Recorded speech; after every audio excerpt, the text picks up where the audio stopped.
Hello, everyone. Thank you for joining us. My name is Daryl Urbanski, your host as always. And today we are joined by Cary Prejean, business advisor, author, and the profit whisperer behind Strategic Business Advisors.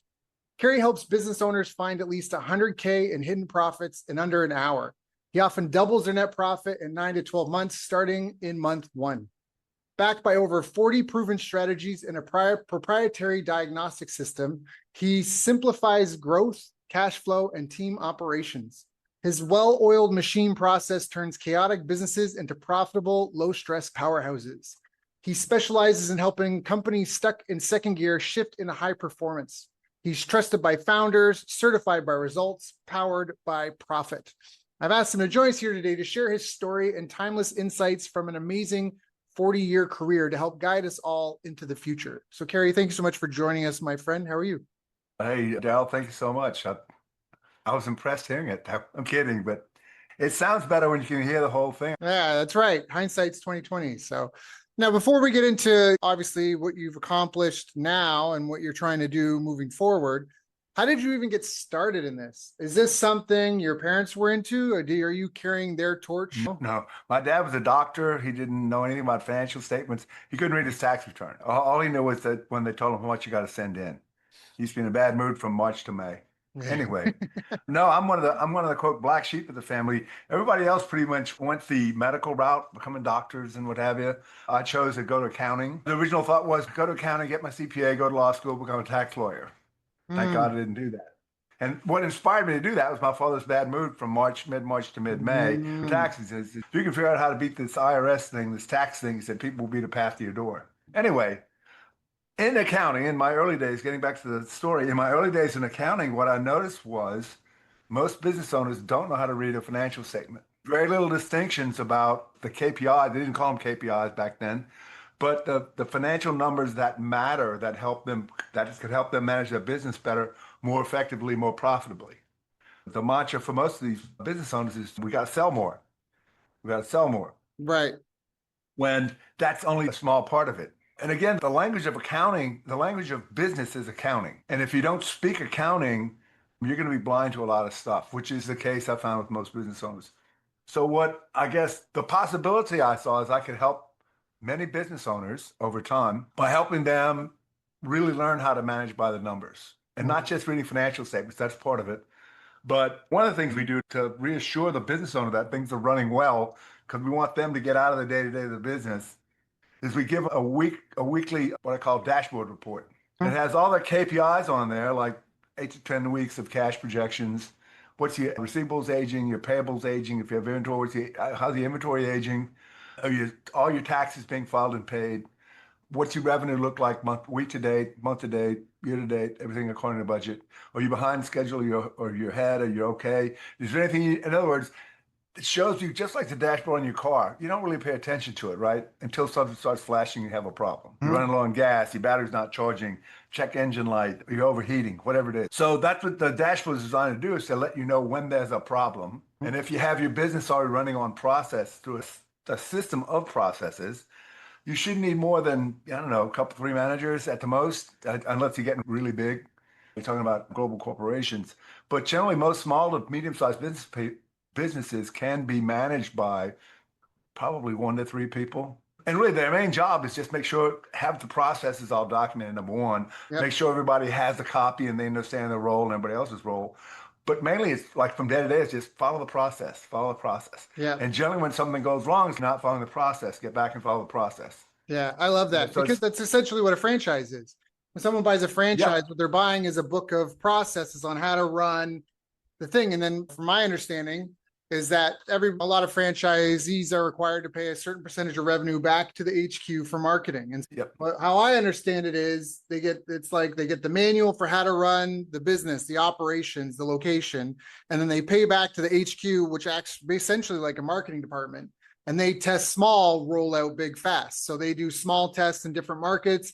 And when something's working well, they peel and stick everyone else's phone number, address on it, and roll it out across the state or across the world. And that's essentially how I see that running. Would you agree with that as an analogy? Or yeah, absolutely. In fact, I use the analogy of you could take a handful of kids, run a fast food restaurant. Why? Yeah. because it's all laid out. You don't have to guess how to make the fries. You don't have to guess how, everybody knows how to do it, right? Yeah. Yeah. Everything's, in fact, if you look on the inside, a lot of these fast food restaurants like a Burger King, they have diagrams of how to build a Whopper. Mhm. Start with the bun and you have different ingredients at the end. As long as you follow the diagram, everybody makes the same freaking Whopper. Yeah. So that's what we're trying to accomplish in business is you follow the process. Again, what is a process is supposed to produce consistent results, Right. which is what good management wants. Right. What the difference is if an entrepreneur is trying to run his business, they don't like consistent results. Right. They like big results. They like fast results. They don't want to change gears. If you've ever been in a meeting with an entrepreneur, after about half an hour, it's, where's my laptop? They Yeah. start getting fidgety. They can't pay attention or they don't pay attention. It's not in their nature to sit there and pay attention, focus that long, especially on something like accounting. It's just, they want, as the wife of one of my clients, I say he's always looking for the next shiny object. I think there's builders, there's scalers, and there's managers. And I Yeah. think that a builder just needs, like, I'm working with someone now, and I'm like, I'm not going to say his name, but I'm like, we just got to give him projects to keep him busy because he just keeps creating new. And it's great. And he's a genius and it's fantastic. I love him. The path to 7 figures is consistently selling a specific solution to a specific problem for a specific type of person. And so it's great. He's coming out with all these other things, but inch wide, mile deep. The Bruce Lee, I fear the man who's practiced one kick 1,000 times over 1,000 kicks once. So this guy keeps churning out this product line, and the factory can produce this stuff, but the process of bringing in customers and managing accounts and like people are looking for a solution to a specific problem. So it's great the factory can produce all this stuff, but we need to build the machines to find those people and bring them in. And you can take one product and look at the iPhone. You can take one product and build a very large company.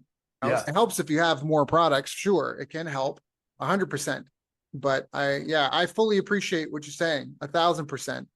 So what were your biggest all this now? You said you got into accounting first. What were some of the biggest challenges you faced? You just learned accounting and the pearly gates opened and the clouds parted and there was just raining money from the skies and yeah. That cherubs flew in? and I'm an overnight sensation. Is that how it was? You just had to learn accounting? I'm being facetious. And they succeeded overnight. And generally what they don't count is the last, whatever it is, 10 years they've been learning how to do it best, honing their craft, paying their dues, and suddenly it's like all of a sudden they get discovered. Yeah. No, absolutely not. That's the other thing with education is most college education don't really teach you how to do much in the real world. They give you a good vocabulary so you can be taught. Yeah.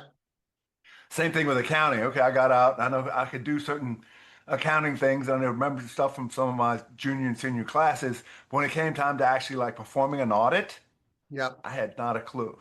So here's an audit program. Go follow it. And you have to have somebody teach how to do it. But what got me, I guess, going was struggling with how to speak to business owners in a way that they'd get these numbers matter. Mm-hmm. It's a problem. I always sell my way out of problems.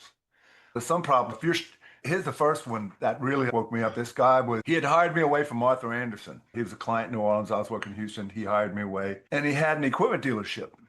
And now this is the early 80s. This is the time when prime rate was like 21%.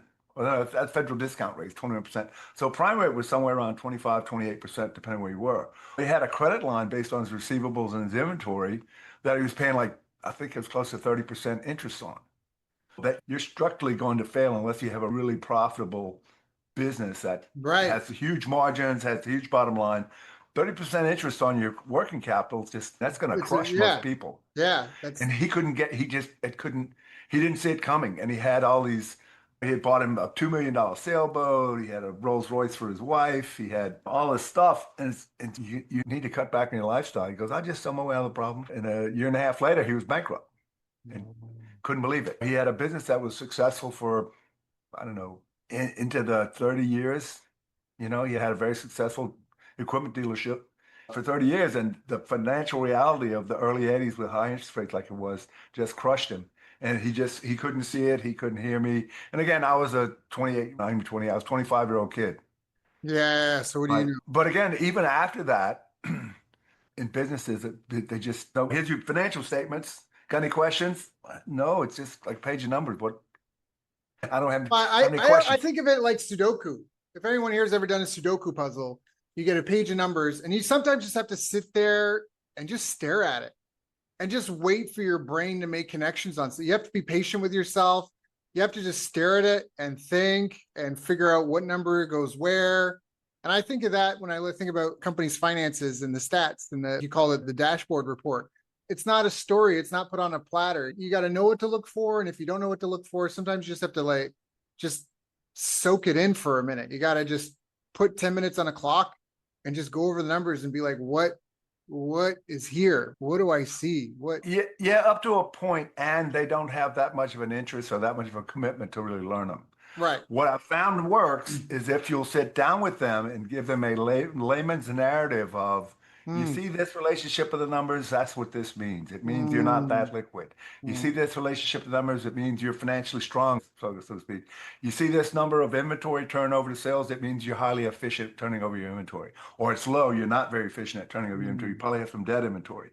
You're profitable, you're not profitable. You're financially strong, you're weak, you're efficient. All these different assessments you can make if you know how to look at the financial statement and do the analysis, and then have somebody explain it to you, and you start pointing things out and you start charting them over time, you can see that you've improved, not improved, things are getting better, worse, and you can actually take action to improve those things. Just like the dashboards, you want to have a history, because that data point in time that week by itself doesn't mean all that much. What makes it meaningful is, where have we come from? Where are we going? What's the trend? Is there a trend here we can spot? So it's having and again, I like to refer to myself as a trusted advisor. I'm your Gandalf the Grey. I'm your Yoda. I'm your Obi-Wan Kenobi. I'm not the quarterback of this thing. You are. I can help coach you to play better, more strategically, call the right play at the right down, that kind of stuff. I can't play the game. Or I can't play it for you. If I was playing it for you, it'd be my business. Yeah. Yeah. But that's not what I'm up to here. I'm up to helping you be a superstar. And if you'll allow me to show you some distinctions that I can see, but you can't, not that they're not there, because of your narrative, because of what you know, don't know, believe in, don't believe in, et cetera, you're not going to see certain things. Yep. I've been around the block long enough to know, and my perspective comes from that financial analysis, strategic thinking viewpoint. I'm going to see some things that you're not. Right. Doesn't make me smarter than you. Doesn't make me smarter than you. I just have a different perspective that allows me to see some things. Right. Now with the dashboard, I love that. Can you talk about, what do you track? Is it just profit, loss, balance, and cash? What typically goes into a really good dashboard? And how does someone make it? It depends on the company. What are the KPIs for that company? That's where we build the dashboards. So pretty much every company, you want to have a cash projection for the next 8 weeks to 10 weeks. And again, it's not going to be perfect. It's not going to be deadly accurate, but it's going to give you an idea. Do you have any icebergs you're headed into?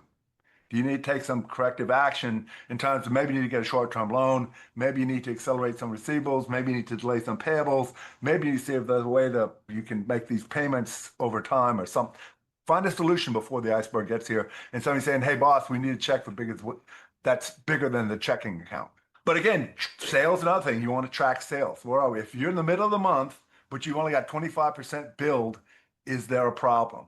Is the billing department behind? Is business just slow? Is there some big project that you're waiting to accumulate all the costs and everything else so you can bill it all at the end of the month? What's the problem? If it fails or slow, can you call some of your customers, make them a deal on a discount to buy some stuff in advance so you can get your sales going, keep your cash flow even? There's different things you can do, different steps you can take to alleviate the problems that your dashboard are going to show you coming at you. Also, your receivables. Your receivables, are they current enough? In other words, the collectability of a receivable shrinks the older it gets. Yes. Yes. Also, your payables. Let's say, for people that don't understand that, what that means is, for an example, I had a martial arts school. I knew my numbers, that I knew that on average, a student would buy $946 worth of martial arts instruction from me. But on average, I only collected 818 of that. So that's what he's talking about. Your account receivables is, what are you owed and what's the age of it? Because at some point, the likelihood of getting paid falls off a cliff. If I'm correct. Yeah. Just wanted to expand on that a little bit for some people because I think, like you said, there's a lot of people. I found $120,000 for one client in 20 minutes, and it was account receivables. They were selling all these digital products, and some of them were on payment plans, and there was no one following up on which payments went through, which ones didn't. And it was $120,000. We hired a customer service agent to call and collect that. And I think she got about 70-80% of it eventually. But That's a good number. yeah, But yeah, especially depending on how old it was. yeah, yeah. So she was doing a couple million a year. So it was fast to accumulate. It wasn't like a 3-year aged or anything. But anyhow, I just wanted to emphasize for people, like, you don't know what you don't know, and you're so busy playing the game. Someone like Cary can come in, and what I did for that client, I found $120,000 that they didn't even know. She didn't even know that she was owed. Like, oh damn! Like, I'm gotta hire someone to call those people. Yeah, it looks good. It's revenue on the books. Yeah, we got. But Why do I have it no ain't money? cash in your account, is it? Yeah, that's right. That's right. So collecting. Everyone's so worried about like getting the contract signed. Yeah, but getting the cash into the bank account is the next part, and then keeping it there. That's the other part. I never realized that part either. That your bank account is public domain. I never knew that. That was a real shock to me once upon a time. That whether they're just that. At the end of the day, your bank account is public domain. A lot of people think their bank account is a safe, secure thing. Oh, it's not. You can have old clients with a scary piece of legal letter work, and you can win in the end, but they'll still upset your apple cart long enough that all of a sudden you can't operate. Yep. Yeah. So the other things that most people have in common, like your payables, if you have, and again, I have some clients that have no payables. They pay everything current. But if you do have payables, you want to make sure that your payables aren't getting too old, because all of a sudden you're going to get hit with a credit hold from a critical supplier in the middle of trying to put together a big order. So you want to keep and if cash flow, at least temporarily, is tight and you need to slow down payments to vendors, contact them. What people hate is something changes and you don't call. Yeah. They don't know. So again, our imaginations go to the worst case when we don't hear anything, right? Yep. What's the old expression? Our worst fear lie in our anticipation. Yeah. It always seems worse than what actually happens. Yep. Usually. Yep. Also, are your taxes being filed and paid? I can't tell you. I've seen a few dozen businesses go down because the accounting manager or whatever had a stack of certified mail return receipt requests from Department of Revenue, IRS, demanding tax return or tax payments, and they're too scared to go to the boss with it. And the way the boss finds out, it's the tax man shows up and says, I need a check for more money than you have. Yeah, and listen, there's sales tax, there's payroll tax, there's real estate tax, there's income tax. It's not just your income tax. And payroll tax is usually the one that brings businesses down, right? And the thing about payroll tax, that's the one the IRS will get most rabid about. Because from their perspective, you're withholding their money from your employee's check, and that's their money you're holding, not like you owe it as a tax, but you actually withheld the employee's portion of Social Security, Medicare, and income tax.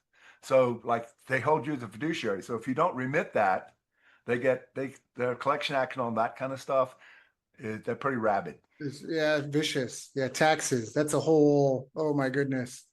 I'm gonna bite my tongue on that one. Jim Rohn said this great. A lot of people don't want to pay their taxes, but don't you want to keep the goose that lays the golden eggs alive? Yeah. And some people say the goose eats too much, and maybe it does. We could talk about that, but at the end of the day, we all probably eat a little too much. But I hate taxes. I don't know anybody who likes them. I'm Bob from Canada. If you're a high income earner, you pay 36% income tax, federal, and then you pay 13% provincial. And then there's a 15% sales tax on everything that you're buying and spending. Wow. And then if you die and you leave something to your relatives, there's a 50% inheritance tax. And then you got your payroll tax, you got all, like, there's this video, this girl went viral on TikTok because she was like, okay, so let me get this straight. So I get $500 from my employer and they paid all the tax on that. So I get my $500, but now I have to pay my income tax on this. So I'm going to pay almost 50% in tax. And then I pay you $100. And then you have to pay 15% of that sale as GST sales tax. And then you keep what's left after the cost of goods. And then you pay 40% income tax. And then she was just like, yeah, whoa. So it's worth, I don't know where I'm going with this, but it's something you have to pay, but it's very worthwhile to not ignore it. And if anything, to actually potentially be involved in the discussion over taxes, because it has huge influence, your life energy. And Yeah. ultimately, when you're paying you're paying taxes. How much of my life energy is someone else entitled to? And you need a certain amount of that for people. And again, forgive me if I'm steering the conversation strange ways. When I lived in Japan, I learned that you have to pay key money when you move into a place, which we don't have in the West. And so what that means is typically you pay first and last and like a security deposit. So let's say 3 months rent. They call that key money. No, and we usually pay, yeah, but you have to pay Oh, key money on top of that. So you pay first and last and a security deposit. So in North America, most of us are used to 3 months rent to move somewhere new. But in yeah. Japan, you pay 5 months rent, and 2 of those months you don't get back. And 2 of those are key money, which is gift money. You pay the landlord a gift. And this comes from the days of the samurai and that, because if you were moving from one village to another, there were samurai and warriors that would keep the bandits and defend the perimeter of the village at night while you slept. So you paid them a gift for risking their lives to keep your family and your business safe at night. Ah. And that was a gift for letting me move to the community. And it was a respect thing. And that's where I think, where taxes maybe, because it used to be the person who grows and owns the food is king because they have all the food and everyone kind of moves to be there and then they protect the food. But then it comes bandits, and now we've got the military that has to keep us all safe. But then who's paying the military aren't doing necessarily anything productive. Like they're sentries, they're just sitting at a wall. So there's not a productive. So who's going to pay for that? But at the same time, they're risking their life. That's not a cheap thing. So I that's my theory on how taxes have been persistent and why you can't get rid of them. Because at the end of the day, you get rid of them, then there's no one to watch to keep the barbarians out, so to speak. And so there'll always Right. be some form of tax. Anyways, that's I'm just consoling myself. I got a little hyped up over tax there, and I was just calming myself down. And maybe Hey, listening. listen, I know a lot of people have had very painful experiences with the tax man. Yep. Oh yeah. Both IRS and State Department of Revenue. They can deal some serious misery. Oh yeah, they can. But you just gotta people gotta remember you can't take it with you anyhow. And they can't take your Bitcoin from you. That's the other one. They can't take your Bitcoin, and they can't stop you from paying other people. That's gonna be an interesting future, that's for sure. Yes, Yeah. So absolutely. so what are the biggest you've given? I've got a page of notes here already. What are the biggest challenges maybe people have? Because so I think that a dashboard is missing. It's often missing, and yet it's such a critical component to every business. I think we talked about this before. I spent 50 grand to help hire a bunch of assistants to help me go through all the academic literature on business success. And we identified 8 critical success factors for business. Now, it was self-efficacy, market intelligence, strategic planning, marketing strategy, sales strategy and skill, money management, business operations, and business intelligence. These were the big umbrellas. And for marketing and sales and money management and business intelligence, all of those, a component is doing, and the component is watching the dashboard, a huge component of that. But so many people, like you say, they're driving their car blind. Can you speak to about making how do you make the dashboard? How does that happen? How do you ensure the data is valid? How do you pull all the systems together? Do you need dedicated team? Is that something that like you provide? Like I got 7 people and then Yeah, I have some prototypes, some templates of different dashboards. I can customize them for the business. I teach their accounting people how to complete them, where to get the data, what the format they need to be.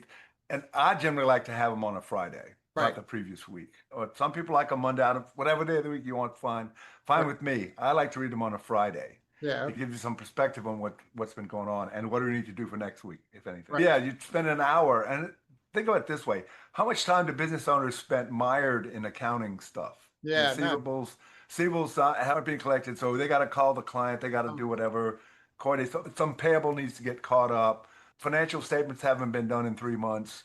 The bank wants whatever. Most owners spend an inordinate amount of time in accounting and finance, and most of them hate it. I was talking to a client yesterday. He was saying, man, he says, brutal today. He said, I spent an hour and a half with my accountant going through expenses, and he's asked me for all these different things. He says, I hate it. He's a nice guy. He said, but I go to these meetings, I hate him by the end of the meeting. He's just doing his job. But most business owners find accounting, yeah, they'd rather take a beating, but yeah, they spend way too much time on it. Now, what the dashboards do, it gives you need an hour a week to look at all your KPIs. They should give a 1,000 foot view of your business or 10, whatever yep, thousand elevation of foot of your business you like. But you have managers who should already be aware of the problem, number one. And number two, already have some suggested solutions to identify or rather solve the problem. Rather than you as a business owner have to get on your white horse, come riding in and save the day. Is there something missing in the process? Is there a process that's needed that we don't have? Right. Et cetera. They're all learning opportunities. That's the other big perspective change is rather than seeing things as mistakes and a threat to your livelihood, a threat to your identity, see things as learning opportunities. Yeah, I think that's incredibly important because I love what you're building is a brick wall, and every brick in the wall is a process. It's a step-by-step. Otherwise, like custom work can be the kiss of death for a lot of businesses because if everything you're doing is custom, then you need a creative genius that can do it all. And that typically means it's one person. And that's where a lot of people, they work for a company and they're like, I could do this. And they figure they're going to hang their own shingle out and get work themselves. But doing the work is only a small part of it because again, you have to find the people. There's R&D spending. You have to protect what you're doing by investing the money that you're making wisely into assets. Maybe it's a piece of equipment that separates you from competitors.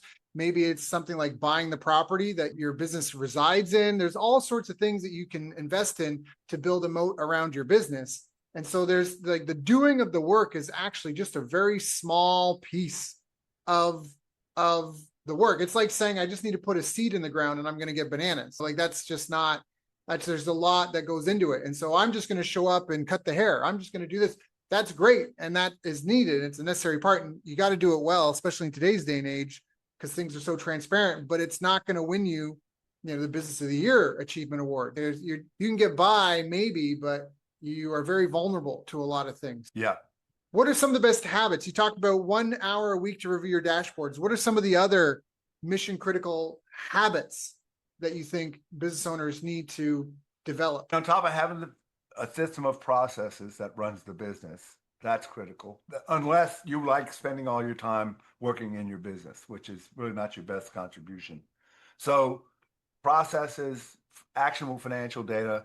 And the other thing is first use of profit acceleration to help you double your net profit in a year. And there's 12 key strategies or core strategies in there that will help you once you get them going, will help create multiple streams of income or revenue to your business from different places.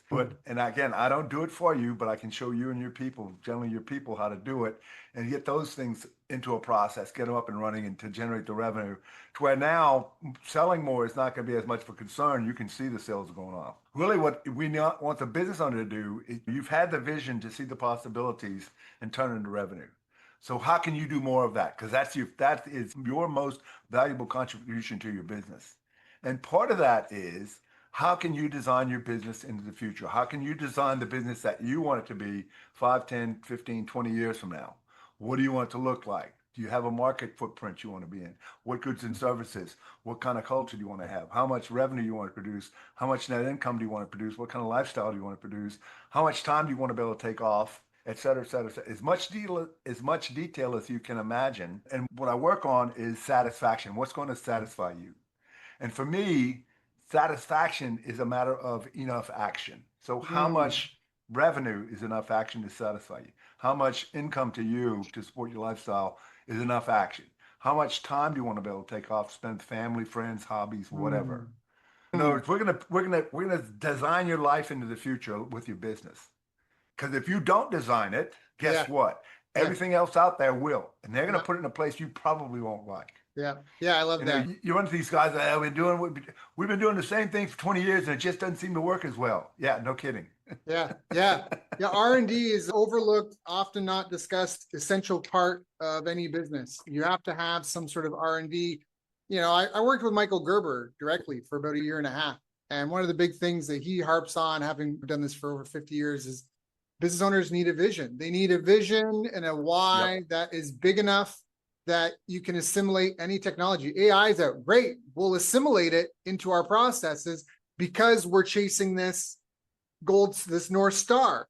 If I just sell widgets and that's what I do, then all of a sudden there's a new development. And now maybe I make, carburetors, or maybe I make spark plugs. Now electric cars are out and all of a sudden they take off and I didn't have a North Star that like I just got wiped out because I was just focused on this thing in front of me. I do spark plugs Well, versus a big vision. going back to the beginnings of the 1900s, the buggy whip industry was one of the biggest industries in the country.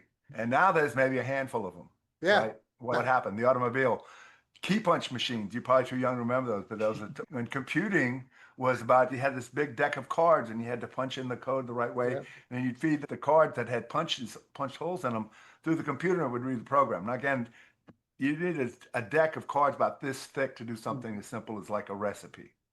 Yeah. But there was a whole industry of key punch machines. There were jobs for key punch operators. Yeah. And that all just went away almost overnight. Yeah.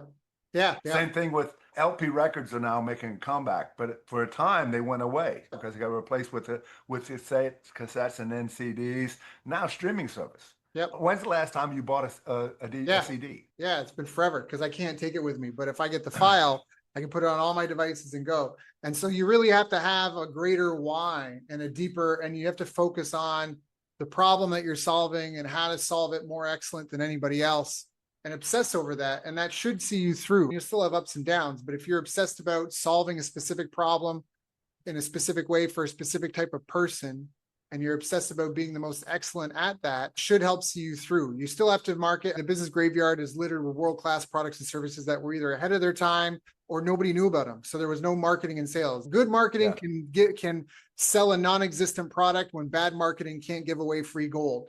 Yeah. But at the end of the day, what happened to TiVo? Yeah. Remember TiVo? Yeah, TiVo was great. It should have been, Yeah. but they didn't know how to market it. Yeah. And again, I love the way you're talking about having a vision because that's what, here's my thing with business owners. You got to become a leader, not an autocratic owner, right? Yeah. You're not going to gain a true following or much respect from your people if you're an autocratic, because I have the power of your paycheck. You got to do what I said. At best, you'll get a transactional relationship. What you need is a vision that's bigger than you. And part of your job as a CEO of designing your company into the future is to constantly be scanning the horizon, looking for what's possible out there that nobody else has really gotten to yet. Or maybe there's only a few people there. What can we capitalize? What opportunities out there that we can capitalize on? And what perils are out there that we need to navigate around to keep this company where I want it to go? Yeah. Because if you're just going blind, you're going to hit something. You're going to hit it hard. It's probably going to be like an iceberg. Yeah. And we haven't even talked about runway and like risk mitigation yet. And that's something that so many people don't even, like, I know people that they think, oh, the money I made last year, I'm going to make next year. And that can, one stroke of a pen by a politician or whatever can all of a sudden that evaporates. So what's your runway? How much, if everything dried up and froze, people learned this the hard way during COVID. If everything got turned off overnight, how long could you keep the lights on and keep paying people? And then there's the business component of it. And then there's also your personal life. Right now, my wife and I are focused on getting to zero cost living. I'm a partner in a company where we sell basically prefabricated off-grid homes. It can be off-grid or hybrid. And we've just helped my wife's father. He's been a farmer his whole life. He's now got a 6-bedroom, 4-bath house on farmland. It's all paid in cash in front of full. And he's got a food forest and he's got goats and chickens and pigs. Like, he is good. That's set. And we got him solar panels. We need to get him an inverter still. And my wife and I have 3 properties. We planted 800 dragon fruit on one, and we're going to build our own house, off-grid house on the other. Be hybrid. It's in a subdivision, but it's going to be hybrid. And the idea is zero cost living. If I got no mortgage, no rent to pay, my electric and water bill are basically non-existent. And it's a little earth bermed house, like an earthship type thing, where my heating and cooling needs are like 80% less than they would be. And I can grow a small amount of food because it's got a rainwater, gray water system that waters the garden by taking a shower. That water is recycled. None of this is theory. Some of this stuff has been done for over 50 years. It just hasn't been mainstream. This company I'm working with is working on making it mainstream. Now we're down to near zero cost living. And it's not the sense that we want to be Amish or anything like that, but it's the gap. It's about the gap, what you make, what you keep, and what you need. And if that gap, I'm going to be working online as long as I can, but then it's risk management. It's that if I have fewer expenses and we build out a nice long runway, now I can give my staff a more secure future, more secure income. I can survive more. I can afford to spend more money to get a customer. We haven't even talked about that. What's the lifetime customer value? How much can you afford to get a customer? The company that can afford to spend more money to get a new customer wins typically.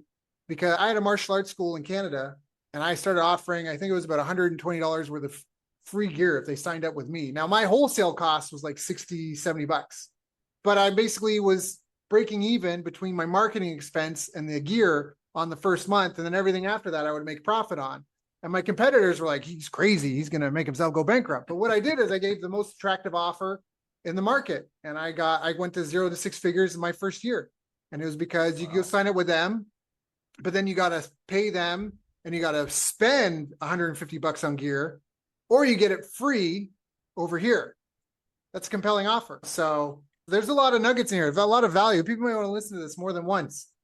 Where do you see things going with AI? And we've had a lot geopolitically, a lot's happening technologically. What are you paying attention to? Where do you see things? I try to pay attention to most of the serious stuff. There's a lot of fluff out there that I could care less about. But yes, AI is, you better get on that train. It has left the station, and at some point you won't be able to catch up. AI it's in everything. It's in Word, it's in Excel, it's in most of the software that I use. It's all over the place. So you really need to assimilate as much AI into your organization as possible. Automate as much as possible, because your competition is. Yeah. That's huge. Geopolitically, I'm cynical on that. And for a long time, I was like, the more things change, the more they stay the same. I think I see the possibility of something significantly different happening with what Trump's doing. And not all of it good, Right. but I do see a lot of good stuff. Yeah. Hopefully, he can dismantle enough of the establishment Yes. to where that can continue after he's gone. Yeah. We'll see. I don't know. And yeah, you can hate me if you think I'm a Trump lover. I respect I'm the on your man. page. No, I'm not saying him. I'm talking to your audience. People, Somebody yeah. out there. My wife in particular hates Trump. Can't have a conversation about him. Yeah. But yeah, I see a lot of possibilities with that. I see the geopolitical alliances are actually shifting right now. Oh, yeah. It used to be Israel's our number one friend, our number one ally, and all of a sudden it's like, hey, we don't exactly each other much anymore. And that's a good thing, unfortunately. I have no hate in my heart for any specific groups of people. Anytime you paint in broad strokes, a lot of innocents get swept up in that. So I want to preface this with that. But Israel's got its fingers in way too many pies, and there's way too much suspicious stuff around it. There's no reason why they should be the number one recipient of foreign aid from the United States. I think they're the number one recipient of aid from Canada as well. Egypt's number 2. And Egypt, you can drive from Cairo down to Tel Aviv, like it's a car ride. So I just don't know if all that aid money is going to Egypt, a third world country. There's no corruption going on there, and it's not getting across the border. Like there's just certain suspicious things that are happening. I agree with you. I've never really liked Trump. I've been a Trump fan as a person. In 2019, all that, I thought the states had lost its mind, and who is this guy? Yeah, I learned a lesson early on in my career. I had a mentor, and he really helped me a lot. And then he became embroiled in a scandal from his days in college. And I learned that there were certain parts of his life that I didn't agree with, and certain things he'd done in the past that morally I thought were really terrible. But I couldn't deny the results of my life based on the advice he gave me. And it was a real hard lesson that humans are flawed creatures in general. We're very nuanced. Absolutely. And just because someone's good at one thing or bad in one area doesn't mean that they're bad in all areas. And so the way I take it with Trump is like that. I don't know. I've gotten out of my Trump derangement syndrome. I wouldn't say I'm his biggest fan by any means, but I try to separate. And like you say, it's not all good. It's not all bad, but he definitely knows what's at risk, and he knows what's on the table. And he's with Doge, like that just needs to happen. If you're like Canada is last in real GDP out of the G20 right now. And if you're on a team and you're in last place in the league, you can't make small incremental changes. No. You got to shake things up in a big way. You got to get lean. You got to find some dog in you. You got to get into this dog fight. You got to be willing to show your teeth. There's 2 major canals, the Panama Canal, the Suez Canal. Both have essentially been controlled by China. Supply chain issues. The U.S. military drone wars are going to be a big thing in the future.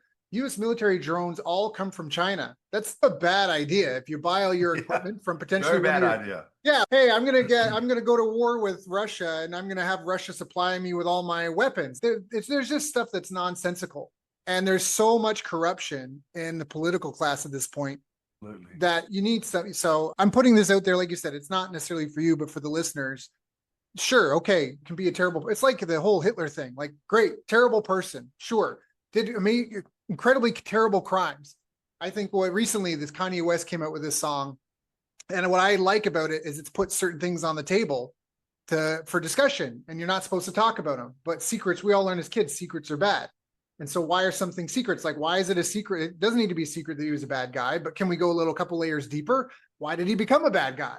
What before he got on drugs, before he went full sociopath, what was he trying to do? Most people aren't out to see the world burn. Those people do exist, but most people think they're doing good things. So what was he doing? And one of the things he did is he kicked the Rothschilds out of the bank, out of Germany in the beginning. When the book burnings, the Nazis did, a lot of that stuff was trans stuff. They shut down the first trans clinic. Yeah. Pornography, all that stuff. So I'm not saying it's valid. I'm not saying it's justifiable. I'm not saying I want a repeat of that. I'm saying that we shouldn't be afraid to talk about some of this stuff. And character assassination is very dismissive. And then you just dismiss everything. And that's really a shame, because that's not how science works. That's not how evolution works. And so just like that, you need to go bringing it back to business. Even if you don't want to sit down and talk about your inventory with your accountant, you need to have some sort of track record dashboard. If you can't measure it, you can't manage it. And if you can't manage it, you can't grow it, fix it, change it. You're just hoping, and hope is not a strategy. The biggest thing I see with inventory, people that have inventory, is they think it's, even if they've hung on to it for 2 years, it's dead money. Yeah. I said, you might as well go get a bale of money, shrink wrap it, put it on the shelf, because that's what you got. Yeah. Sell it for whatever you can get for it, and take whatever cash you can. Go put it into something that's got a high turnover. Yeah. Because your money, it's not earning anything where it's in your warehouse. That's right. Not a dime. You got this much cash tied up in that dead inventory. Get rid of it. Oh, yeah. And you must have been raised in the Depression. Yeah. My in-laws were teenagers in Depression.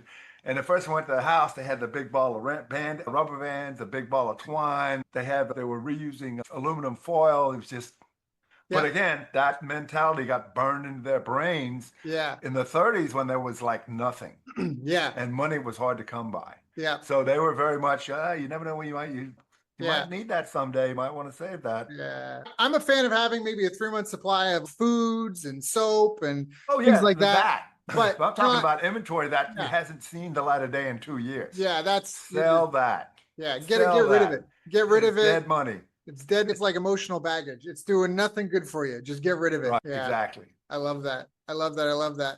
Cary, this has been such a great call. I know we're almost up on the top of the hour. Is there anything I haven't asked you that I should have asked you about? There's one question I usually get to a lot of these podcasts is, what's the one thing you would want to tell our audience? What is the one thing, I don't know, the one hint, tip, trick, whatever you call that stuff, to our audience? And the one thing I always try to impress on people is, like I was mentioning before, about satisfaction. Most people haven't spent more than maybe 5 minutes on really what I want. What do I want? What's going to take for me to be, quote, happy or satisfied? They generally walk around with this miasma of, this isn't it. If only my life were more, better, different, I'd be happy. But they never define more. They never define better. And they never define different. Ever. Okay, so what in terms of income? You're not happy with your income?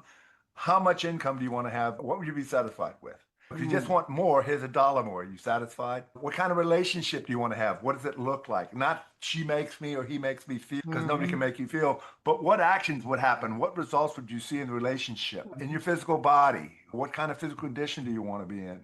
Your finances, your hobbies, what extracurricular activities? Do you have anything you want to pursue, or you just want to be a couch potato? What about your family relationships? What about your spirituality? There's all the different domains we participate in, and for the most part, we don't even hardly notice they're there. We just sleepwalk through them. Yeah. But if you start to live your life on purpose, like, I want this to be satisfied, and you work towards those ends, life becomes a lot different. Instead of walking around, man, this ain't it, all of a sudden now you start to live in moods of ambition, gratitude, joy, peace, as opposed to the opposite of that, which is living in resentment and resignation. I love that. Yeah, 100%. 100%. That is one of the most important critical messages, and I think a great way to wrap up the interview. Cary, if people want to get in touch, if they want to contact you, what are some of the best ways for them to find you? You can find me on LinkedIn, you could also go to one of my 2 websites. They're both Strategic Business Advisors. One ends in .org, the other one ends in US. You can go to the strategicbusinessadvisors.org, and you can get PDF copies of my 2 books that I wrote pretty much just for businesses. Yep. I've had some non-business owners read them and go, it sounded good, but I don't really understand. If you're not a business owner, some of this stuff's not going to make sense. And even some business owners, because I have some things about financial analysis and what have you, and then go, yeah, my head was spinning when you got to the accounting report. But that's, I know, yeah. but I need you to see what it is. At least you have some reference. Things have to be hard before they're easy. You're not going to hop on a bike and it's easy. They're always hard before they're difficult. And what you need to do is you need to crack the concrete so you can plant some seeds in there. And that's what separates the winners from the losers. The winners are willing to do what the losers won't do. And the business is a multidisciplinary skill. You got to be willing to learn what it takes. Otherwise, go get a job. You can clock out at 5 p.m. and have a day. And you can have that life too, but you have to build it. And that's why it's an envious thing for the people that have achieved it and have done it, because they've created something where they maybe do have better work-life balance, but because they have processes and systems that work rather instead of them. And now they manage it. And we're entering the most competitive period in human history, period. The way that AI and software and that have leveled the playing field, and also probably one of the most abundant times in history. This is the time to lean in. This is the time to lean in. If anyone's ever been waiting, it's now. Yeah. So no, I agree on both points, 100%. Go check out Strategic Business Advisor or .us. That is STRATEGIC, Strategic Business, BUSINESS Advisors, ADVISORS. strategicbusinessadvisors.org. Go grab those PDFs, or .us. You can also look them up on LinkedIn, Cary Prejean, Prejean, Prejean, Prejean, Prejean. Yeah. Cary. When I have a non-French person call me on the phone, I say Prejean. They go, what? Yeah, that's just Prejean. It looked like Prejean when you do it. Yeah, that's right. Yeah. Cary, thank you so much for coming and sharing with us, knowing you have your own followers, your own direct reports, your own clients, your own family to take care of. Thank you for coming and sharing with my audience and I, so we could all do it's been a pleasure. Thank you so much for having me.